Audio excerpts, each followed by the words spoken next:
نحمده ونستعينه ونستغفره ونعوذ بالله من شرور أنفسنا ومن سيئات أعمالنا. من يهده الله فلا مضل له ومن يضلل فلا هادي له. وأشهد أن لا إله إلا الله وحده لا شريك له، وأشهد أن محمدًا عبده ورسوله أرسله بالحق بشيرًا ونذيرًا وداعيًا إلى الله بإذنه وسراجًا منيرًا. يا أيها الذين آمنوا اتقوا الله حق تقاته ولا تموتن إلا وأنتم مسلمون. يا أيها الناس اتقوا ربكم الذي خلقكم من نفس واحدة وخلق منها زوجها وبث منهما رجالا كثيرا ونساء. واتقوا الله الذي تساءلون به والأرحام إن الله كان عليكم رقيبا. يا أيها الذين آمنوا اتقوا الله وقولوا قولا سديدا يصلح لكم أعمالكم ويغفر لكم ذنوبكم، ومن يطع الله ورسوله فقد فاز فوزا عظيما. أما بعد، فإن خير الحديث كتاب الله، وخير الهدي هدي محمد صلى الله عليه وسلم، وشر الأمور محدثاتها، وكل محدثة بدعة، وكل بدعة ضلالة، وكل ضلالة في النار. فأعوذ بالله السميع العليم من الشيطان الرجيم من همزه ونفخه ونفثه. بسم الله الرحمن الرحيم. ما يلفظ من قول إلا لديه رقيب عتيد. وعن أبي هريرة رضي الله عنه قال: قال رسول الله صلى الله عليه وسلم: من كان يؤمن بالله واليوم الآخر فلا يؤذي جاره، ومن كان يؤمن بالله واليوم الآخر فليكرم ضيفه، ومن كان يؤمن بالله واليوم الآخر فليقل خيرا أو ليصمت. رواه مسلم. ہر قسم کی تعریف و توصیف، کبریائی و بڑائی اس ذات وحدہ لا شریک کے لیے لائق و زیبا ہے، جس نے ہم سب کو اس دنیا میں بھیجا، اور نہ صرف بھیجا بلکہ ہماری زندگی اور اس کی رہنمائی کے لیے ہر دور میں انبیاء اور رسول کا سلسلہ جاری رکھا، اور اس سلسلے کی آخری کڑی میرے اور آپ کے آخری نبی جناب محمد الرسول اللہ صلی اللہ علیہ وسلم.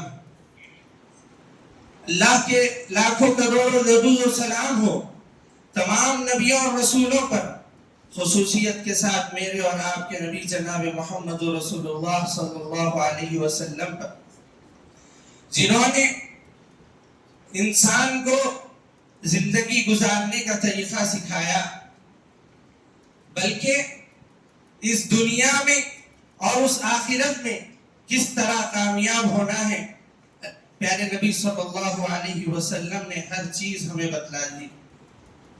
حضرات، آج میں جس موضوع پہ بات کرنا چاہوں گا وہ انسان کے جسم سے تعلق رکھنے والی ایک چیز زبان ہے. حضرات، ویسے تو انسان کے جسم کی ہر چیز اہم ہے، اس کی ایک اہمیت ہے، لیکن جب ہم قرآن اور حدیث کا مطالعہ کرتے ہیں تو ہمیں پتہ چلتا ہے کہ انسان کی زبان کی بڑی اہمیت ہمیں بتلائی گئی. یہ زبان انسان کی پہچان ہے، اس زبان سے انسان جانا جاتا ہے، اس کی شخصیت پہچانی جاتی ہے، اور یہی زبان ہے جس کے ذریعے وہ آگے والے کا دل جیت بھی سکتا ہے اور اس کا دل توڑ بھی سکتا ہے۔ اور یہ وہ زبان ہے جس کی بنیاد پر جنت اور جہنم کا فیصلہ ہوگا۔ اللہ اکبر۔ حضرات، اس سے بڑی بات اور کیا ہو سکتی ہے کہ انسان کی جنت اور جہنم کا فیصلہ اس کی اس زبان کے متعلق ہوگا۔ سبحان اللہ۔ پیارے نبی صلی اللہ علیہ وسلم فرماتے ہیں، مسلم کی حدیث، راوی حدیث ابو ہریرہ رضی اللہ عنہ ہے۔ پیارے نبی صلی اللہ علیہ وسلم فرماتے ہیں، من كان يؤمن بالله واليوم الآخر فلا يؤذي جاره۔ جو شخص اللہ پر ایمان رکھتا ہو اور آخرت کے دن پر ایمان رکھتا ہو، اسے چاہیے کہ وہ اپنے پڑوسی کو تکلیف نہ دے۔ اللہ اکبر۔ پڑوسی کو اپنے تکلیف نہ دے۔ پیارے نبی صلی اللہ علیہ وسلم یہاں اسے ڈائریکٹلی یہ بات بھی کہہ سکتے تھے کہ وہ اپنے پڑوسی کو تکلیف نہ دے، لیکن اللہ کے نبی نے اس کے ایمان کا واسطہ اسے دیا، اس کے ایمان کو جھنجھوڑا اور کہا کہ جو شخص اللہ پر ایمان رکھتا ہو اور آخرت کے دن پر ایمان رکھتا ہو، وہ اپنے پڑوسی کو تکلیف نہ دے۔ اب تکلیف کی کئی شکلیں ہو سکتی ہیں، جس میں سب سے نمبر 1 پر جو چیز ہے وہ زبان ہے۔ زبان کے ذریعے انسان تکلیف بہت پہنچا سکتا ہے، بلکہ ہاتھ کے ذریعے وہ چیز ممکن نہیں جو چیز زبان کے ذریعے ممکن۔ اللہ اکبر۔ پیارے نبی صلی اللہ علیہ وسلم پھر آگے فرماتے ہیں، وَمَنْ كَانَ يُؤْمِنُ بِاللَّهِ وَالْيَوْمِ الْآخِرِ فَلْيُكْرِمْ ضَيْفَهُ۔ اور جو شخص اللہ پر ایمان رکھتا ہو اور آخرت کے دن پر ایمان رکھتا ہو، وہ اپنے مہمان کی عزت کرے، اپنے مہمان کا احترام کرے، اس کی بے عزتی اور اس کی ذلت اور رسوائی نہ کرے۔ پھر آگے پیارے نبی صلی اللہ علیہ وسلم فرماتے ہیں، وَمَنْ كَانَ يُؤْمِنُ بِاللَّهِ وَالْيَوْمِ الْآخِرِ فَلْيَقُلْ خَيْرًا أَوْ لِيَصْمُتْ۔ جو شخص اللہ پر ایمان رکھتا ہو اور آخرت کے دن پر ایمان رکھتا ہو، اسے چاہیے کہ وہ بھلی بات کرے، اچھی بات کرے، یا پھر خاموش رہے۔ پیارے نبی صلی اللہ علیہ وسلم یہاں انسان کو سب سے بڑی تعلیم دیتے ہوئے فرما رہے ہیں کہ وہ اچھی بات کرے، ورنہ اس کے پاس دوسرا آپشن یہ ہے کہ وہ خاموش بیٹھا رہے، اپنی زبان سے کسی کو تکلیف نہ پہنچائے، اپنی زبان کے ذریعے کسی کے دل کو توڑے نہیں، کہ اسی زبان کے ذریعے انسان اپنے اعمال برباد بھی کر لیتا ہے۔ پیارے نبی صلی اللہ علیہ وسلم نے کہا کہ بات کرے، اپنی زبان کھولے تو بھلائی کی بات کرے، اچھائی کی بات کرے، خیر کی بات کرے، اور اگر یہ نہیں کر سکتا تو کم از کم بری بات اپنی زبان سے نہ نکالے بلکہ خاموش بیٹھا رہے۔ اللہ اکبر۔ حضرات، اسی طریقے سے پیارے نبی صلی اللہ علیہ وسلم ایک حدیث میں فرماتے ہیں، المسلم من سلم المسلمون من لسانه ويده۔ پیارے نبی نے کہا کہ پکا سچا مسلمان وہ ہے، یہ گارنٹی، یہ بات پیارے نبی صلی اللہ علیہ وسلم کی زبانی ہے کہ اللہ کے نبی پکا سچا مسلمان ہونے کی سرٹیفکیٹ اس شخص کو دے رہے ہیں۔ سنیے کس شخص کو دے رہے ہیں، اور ہم اور آپ اپنے آپ کا جائزہ لیں، اپنے آپ اپنے گریبانوں میں جھانک کر دیکھیں، کیا ہم پیارے نبی صلی اللہ علیہ وسلم کی بات کے مطابق پکے سچے مسلمان ہیں بھی کہ نہیں؟ پیارے نبی نے کہا، المسلم من سلم المسلمون من لسانه ويده۔ پکا سچا مسلمان وہ ہے جس کی ہاتھ اور اس کے زبان سے، جس کی زبان اور اس کے ہاتھ سے دوسرے سارے مسلمان محفوظ رہیں۔ کسی کو اس کے ذریعے کوئی تکلیف نہ پہنچے، چاہے وہ زبان کے ذریعے ہو یا ہاتھ کے ذریعے ہو. کوئی شخص کسی کو دیکھے تو اس سے بات کرنے کا اس کا دل چاہے، نہ یہ کہ اس کو دیکھ کر اپنا منہ پھیر لے کہ بھائی اس سے بات کریں گے تو یہ سیدھی بات نہیں کرتا. مسلمان تو وہ ہے جس کی زبان اور ہاتھ سے دوسرے مسلمان محفوظ رہے. علماء کرام اس حدیث کی تشریح میں بتاتے ہیں کہ اللہ کے نبی صلی اللہ علیہ وسلم نے اس حدیث میں زبان کو ہاتھ پر مقدم کیا ہے. یعنی پیارے نبی نے پہلے ہاتھ کا ذکر نہیں کیا، پہلے زبان کا ذکر کیا.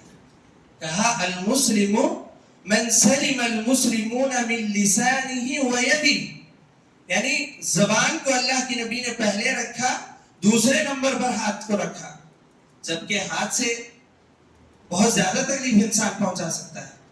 لیکن علماء کرام اس حدیث کی تشریح میں لکھتے ہیں کہ زبان کے ذریعے وہ چیزیں ممکن ہیں، زبان کے ذریعے ایسی تکلیف دینا ممکن ہے جو ہاتھ کے ذریعے بھی نہیں. مثال کے طور پر ہاتھ سے آپ اس کو تکلیف پہنچا سکتے ہیں جو آپ کے سامنے موجود ہو، لیکن زبان سے آپ اس کو بھی تکلیف پہنچا سکتے ہیں جو آپ کے کوسوں میل دور ہو. بلکہ ہاتھ سے آپ اس کو تکلیف پہنچا سکتے ہیں جو زندہ ہے، آپ کے سامنے ہے. زبان سے آپ مرے ہوئے انسان کی بھی برائی کر سکتے ہیں اور اسے تکلیف پہنچا سکتے ہیں. اللہ اکبر. یہ زبان ہے میرے بھائیوں، یہ زبان ایک ایسی چیز ہے جس کے ذریعے انسان اپنی شناخت کرتا ہے، اور ساری نیکیاں کرنے کے باوجود، سارے اعمال کرنے کے بعد اگر یہ زبان محفوظ نہیں تو پھر وہ سارے اعمال اس کے حقارت کر دیے جاتے ہیں، سارے اعمال برباد ہو جاتے ہیں. ایک حدیث میں آتا ہے، بخاری مسلم کی حدیث، کہ بنی اسرائیل کا ایک واقعہ ہے کہ دو شخص ہوا کرتے تھے، دونوں دوست تھے. ایک شخص بہت نیک، عابد، زاہد اور اللہ کا بہت فرما بردار بندہ تھا، اور اس کا جو دوست تھا وہ بڑا گنہگار، بڑے خطا کار، یعنی ہر وقت گناہوں میں مشغول رہتا. یہ دوست اسے سمجھاتا رہتا، بتاتا رہتا کہ میرے بھائی گناہ نہ کر، برائی نہ کر، برے کام سے باز آ جا، اللہ کی فرما برداری کر لے. تو وہ دوست کہتا کہ ہاں انشاءاللہ کر لوں گا، ایسے بات کو ٹالتے رہتا. تو وہ دوست جو نصیحت کرنے والا تھا، نصیحت کرتے کرتے وہ ایک دن اس سے بیزار ہو گیا، تھک گیا. تو اس نے اسے ایسی بات کہہ دی جو اللہ تبارک و تعالیٰ کو ناپسند گزری. اللہ اکبر. میرے بھائیوں، اس حدیث پہ آپ غور کیجئے اور اپنے آپ کا جائزہ لیجئے. اس شخص نے اس سے کہا اللہ کی قسم اللہ تجھے کبھی معاف نہیں کرے گا. اس نے اللہ کی قسم کھا کر اس سے یہ بات کہہ دی کہ اللہ تجھے کبھی معاف نہیں کرے گا. اللہ تبارک و تعالیٰ کو غصہ آ گیا. اللہ تبارک و تعالیٰ کو یہ بات اتنی ناپسند گزری، اتنی ناراضگی کی بات اللہ کو لگی. اللہ تبارک و تعالیٰ نے فوراً کہا کہ تو کون ہوتا ہے جو میری مغفرت کو تنگ کرنے والا، اس کو مضیق کرنے والا. سن لے کہ میں اس کے سارے گناہوں کو معاف کر کے جنت میں ڈالتا ہوں، اور تیرے اس ایک کلمے کی وجہ سے تیری ساری نیکیوں کو برباد کر کے جہنم میں ڈالتا ہوں. اللہ اکبر. اتنا نیک اللہ کا بندہ تھا، صرف ایک کلمہ، ایک جملہ اپنی زبان سے ایسا نکال دیا کہ اللہ نے اس کی ساری نیکیوں کو برباد کر کے جہنم رسید کر دیا. پیارے نبی صلی اللہ علیہ وسلم نے کہا کہ انسان بسا اوقات ایک ایسا کلمہ کہتا ہے کہ وہ اس کلمے کی وجہ سے جہنم کی نچلے طبقے میں جا گرتا ہے. اللہ اکبر. یہ زبان ہے میرے بھائیوں، اور خاص طور سے اس رمضان کے مہینے سے جو ہم اسباق سیکھتے ہیں، جو ہم ساری چیزیں سیکھتے ہیں، ان میں یہ چیز سیکھنا بھی بڑی اہم چیز ہے کہ روزہ ہمیں اپنی زبان کی حفاظت کرنا بھی سکھاتا ہے. روزہ ہمیں جس طرح کھانے پینے سے روکتا ہے، روزہ یہ زبان کو کسی چیز کے چکھنے سے روکتا ہے، تو وہی روزہ اسی زبان کو کسی کی برائی کرنے سے بھی روکتا ہے. اور میں بات بھی یہاں ذکر کر دوں کہ بہت سارے لوگ علماء پر تنقیدیں، علماء کی برائی، ان کی مجلسوں کا محور، ان کی بیٹھکوں کی، ان کی باتوں کا مرکز یہی ہوتا ہے. جب بیٹھ جائیں چار لوگ مل کر تو بس علماء پر تنقیدیں کرتے رہتے ہیں، وہ ایسے ہے تو وہ ایسے ہے تو وہ ایسے. میرے بھائی، اگر وہ برا ہے، اگر اس کے اندر کوئی برائی ہے تو اللہ اس کا حساب لے. آپ اس کی برائی کر کے اپنے اعمال کو ضائع نہ کر لیں. ایک جگہ پر ابن عساکر رحمہ اللہ نے بڑی پیاری بات کہی، بڑی گہری بات انہوں نے کہی. کہا کہ علماء کے گوشت زہریلے ہوتے ہیں. کیا مطلب؟ کہا کہ علماء کے گوشت بہت زہریلے ہوتے ہیں. یعنی انہوں نے اس کی تعبیر اس آیت سے کی کہ اللہ تبارک و تعالیٰ نے جس آیت میں فرمایا کہ کسی مسلمان کی غیبت کرنا اس کا گوشت کھانے کے برابر ہے. لا يغتب بعضكم بعضا أيحب أحدكم أن يأكل لحم أخيه ميتا فكرهتموه. اللہ تبارک و تعالیٰ نے کہا کہ تم پسند کرتے ہو کہ اپنے مرے ہوئے بھائی کا گوشت کھاؤ؟ ہرگز نہیں تم پسند کرو گے اس بات. تو کسی مسلمان کی غیبت کرنا یہ اس کا گوشت کھانے کے برابر ہے. تو ابن عساکر رحمہ اللہ کہتے ہیں کہ علماء کا گوشت بڑا زہریلا ہوتا ہے. یعنی جو علماء کی غیبت کرے گا، علماء کی برائی کرے گا، وہ ضرور بے ضرور ہلاک ہو کر ہی رہے گا. میرے بھائیوں، اپنی زبانوں کی حفاظت کریں، اپنی زبانوں کو دوسروں کی غیبت سے، برائی سے محفوظ رکھیں. اور آپ کہیں پر دیکھیں، کہیں آپ مجلس میں بیٹھے ہو، کسی کی بات نکل جائے یا کسی کی کوئی برائی کرنے لگ جائے تو اس کو آپ فوراً نصیحت کریں کہ میرے بھائی کسی کی برائی نہ کرو.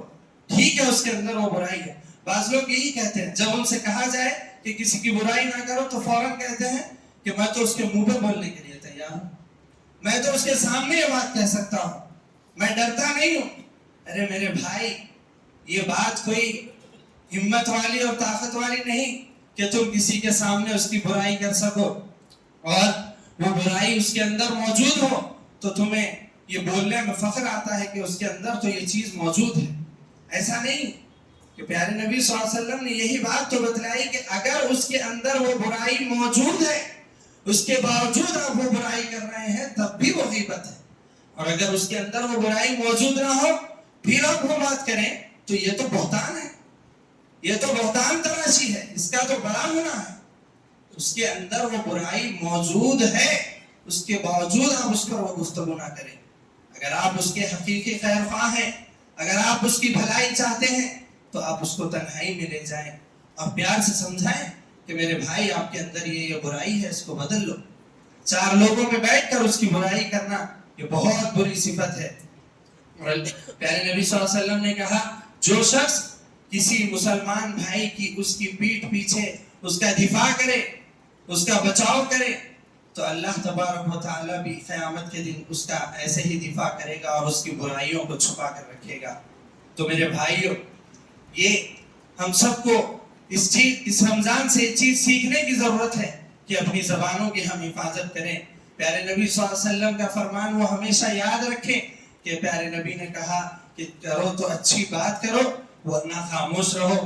اور ہمیشہ جب کبھی اپنی زبان سے کچھ کہنا چاہو تو اس کو کئی دفعہ سوچ لیں، کئی دفعہ اس کو تول لیں کہ میں اپنی زبان سے جو چیز کہنے جا رہا ہوں کیا وہ اچھی ہے یا بری ہے.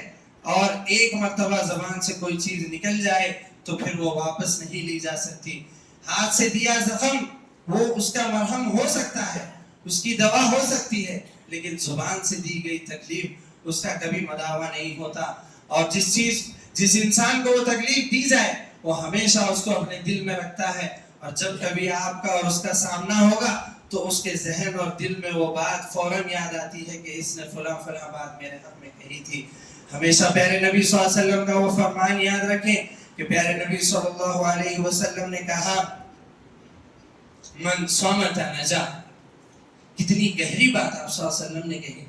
اتنے چھوٹے سے جملے میں پیارے نبی صلی اللہ علیہ وسلم نے اتنی بڑی بات کہہ دی کہ من صمت نجا، جو خاموش رہا وہ نجات پا گیا۔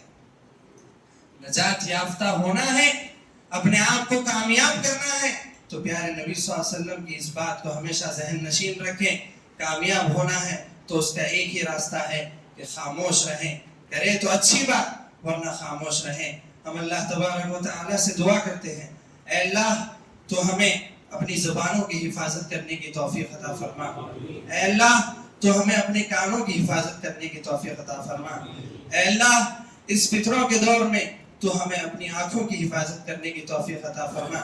اے رب العالمین، ہم سے جو کچھ گناہ ہو چکے ہیں، جو کچھ خطا ہو چکے ہیں، اللہ تبارک و تعالیٰ تو اسے معاف فرما دے اور ہمیں ہر اس کام میں آگے بڑھنے اور نیکیوں میں سبقت کرنے کی توفیق عطا فرما جس سے تو راضی ہوتا ہو، اور ہر اس کام سے، ہر اس برائی سے دور رہنے کی تو ہمیں توفیق عطا فرما جس سے تو ناراض ہوتا ہو۔ وآخر دعوانا ان الحمد للہ رب العالمین۔